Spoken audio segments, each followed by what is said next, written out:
Fala galera, saudações a todos.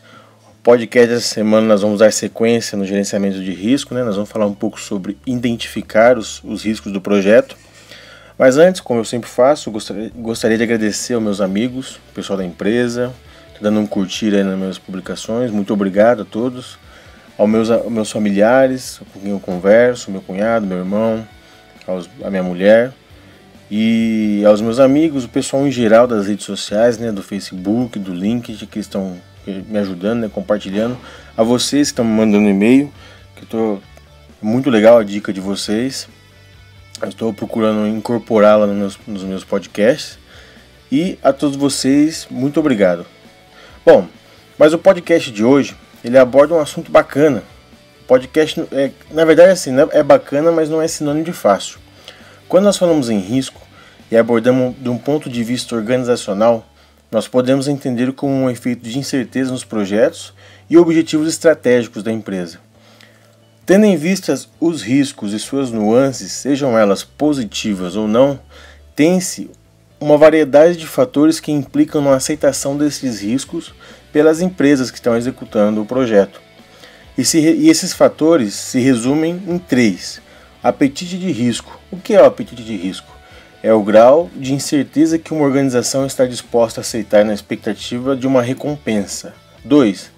Tolerância dos riscos, que é o grau, quantidade e volume de risco que uma organização está disposta a tolerar. E 3. Limite de riscos, que são as medidas ao longo dos níveis de incerteza dos riscos ou o nível de impacto no qual uma parte interessada pode ter interesse específico e será aceito um risco abaixo do limite definido e rejeitado um risco acima desse limite definido. E como nós veremos no decorrer de nossas conversas, nos próximos podcasts dessa série, no momento de planejar a resposta, esses riscos já estarão caracterizados como, por exemplo, riscos residuais, risco de contingente, riscos primários e secundários, etc. Então, partindo dessa premissa, podemos tomar como estratégia para respostas aos riscos negativos o quê? Prevenir o risco, transferir o risco, mitigar o risco ou aceitar os riscos.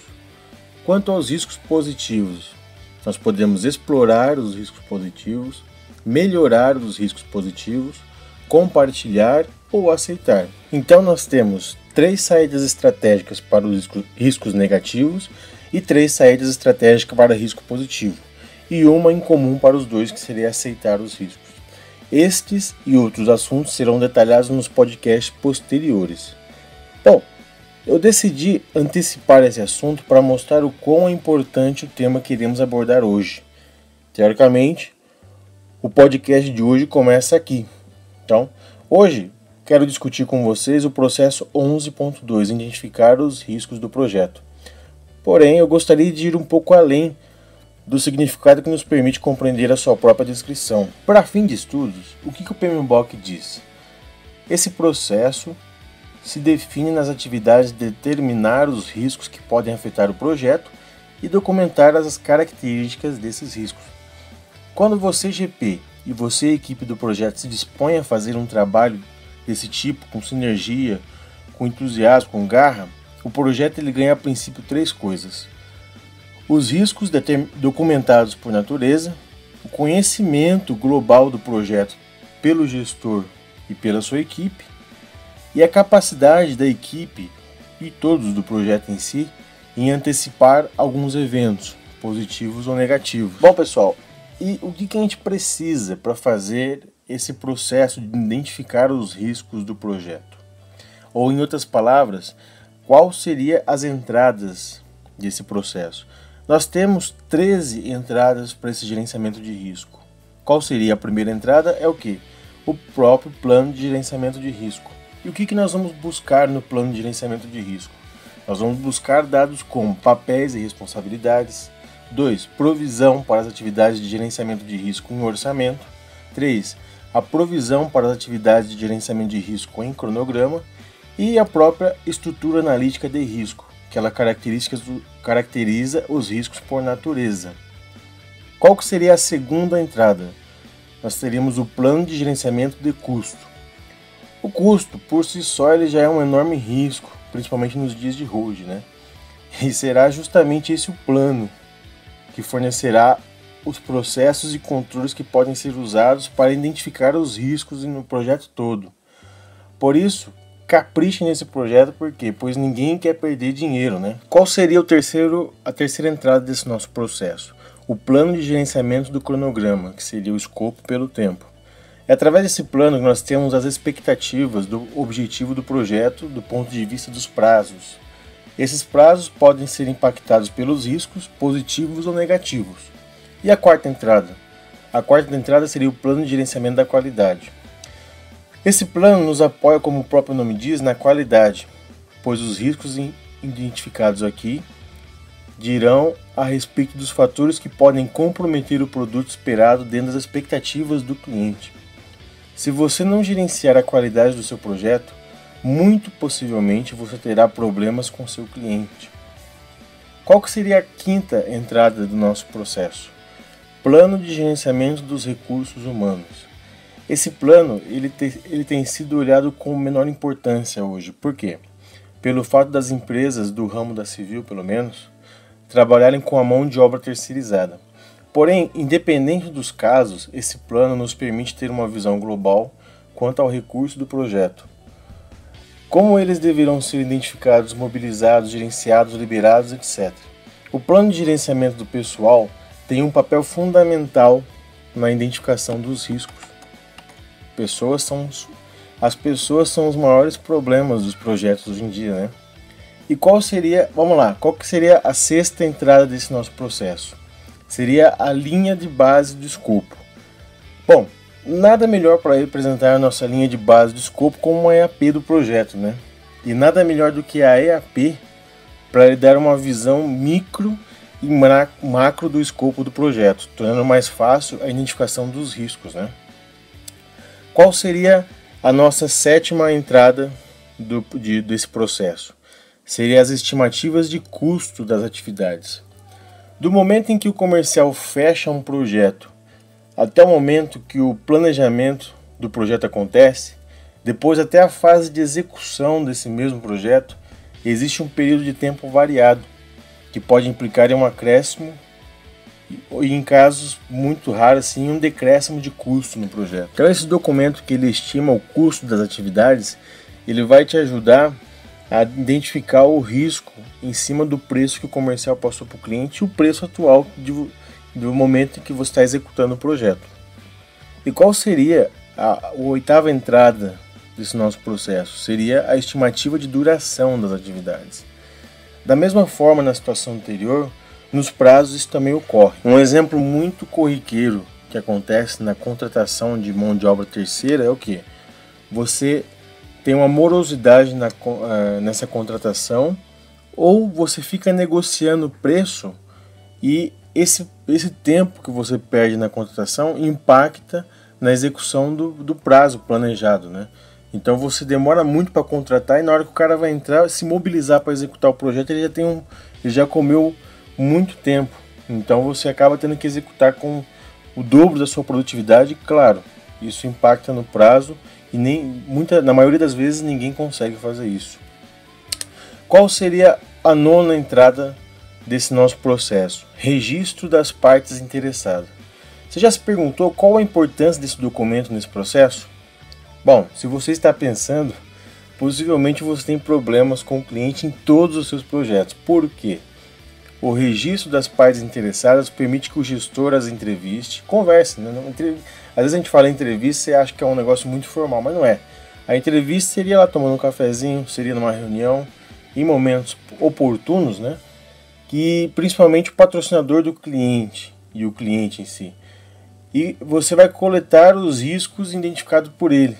Às vezes estão na mesa de reunião, eles começam, desculpa o termo, eles começam a vomitar risco e você identifica, o cliente só acha problema no projeto. Não, ele está prevendo alguns riscos que vêm da experiência dele e você não teve a maturidade talvez para identificar isso como um risco do seu patrocinador, um risco do seu cliente. Bom, em resumo, se você não inclui os seus stakeholders em paralelo ao gerenciamento dos projetos, essa é uma das explicações para os escopos adicionais que ele lhe obriga a executar sem pagar aditivo. Pense nisso. E qual seria a 10ª entrada desse processo? Documentos do projeto. Para que serve essa entrada? A fim de nivelamento dos conhecimentos da equipe e para que haja sinergia, é crucial que esteja ao alcance de todos alguns documentos, como, por exemplo, 1. Termo de abertura do projeto. 2. Cronograma executivo do projeto. 3. Diagrama de rede, traçar um caminho crítico, identificar paralelismo, tal, etc. 4. Registro das questões. 5. Lista de verificação da qualidade ou checklist, entre outros documentos que considerados úteis para a identificação dos riscos. Qual seria a 11ª entrada desse processo? Documentos de aquisição. As aquisições feitas no projeto, como por exemplo a aquisição de mão de obra externa, ferramentaria, equipamentos, por elas terem natureza de terceiros, são pessoas fora do projeto, elas trazem muitos riscos. E esses documentos são de grande valia, eles têm que estar em posse da equipe do projeto e do próprio gestor.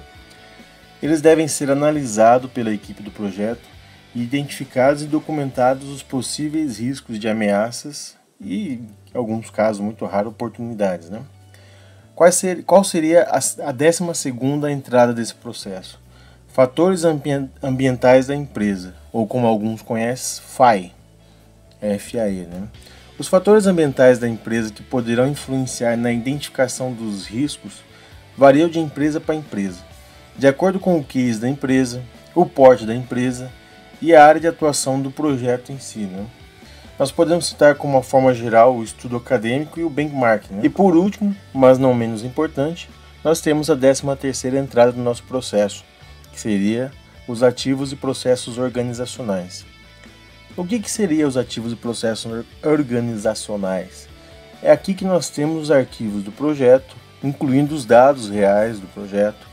Nós temos os controles das organizações, os processos típicos das organizações e também as lições aprendidas, que tem grande